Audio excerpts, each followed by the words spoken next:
వ్యయం 8, రాజ్యపూజ్యం 6, అవమానం 1గా ఉంది.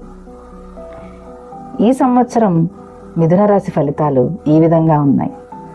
గురు సంచారం జన్మ, ద్వితీయ, తృతీయ స్థానాలలో ఉండగా శని దశమ స్థానంలో సంచరిస్తున్నారు.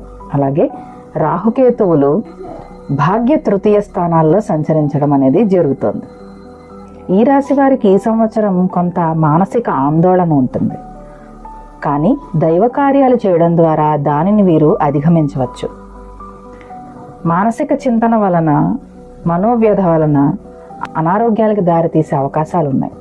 కాబట్టి వీరు దైవ చింతన మీద ఎక్కువగా దృష్టి పెట్టడం అనేది మంచి విషయం. వీరికి ఈ సంవత్సరం ధర్మ కార్యాచరణ, ధనధాన్యాభివృద్ధి కూడా కలుగుతున్నాయి. వీరికి ఈ సంవత్సరం విదేశీ వ్యవహారాలు అనుకూలంగా ఉన్నాయి. విద్యార్థులకు కూడా అనుకూలంగా ఉంది.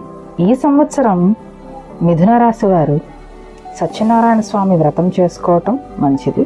అలాగే అష్టలక్ష్మి స్తుతి చేయడం మంచిది. పక్షులకు ఆహారం వేయడం, వృద్ధులకు, పేదలకు సేవ చేయడం మంచిది.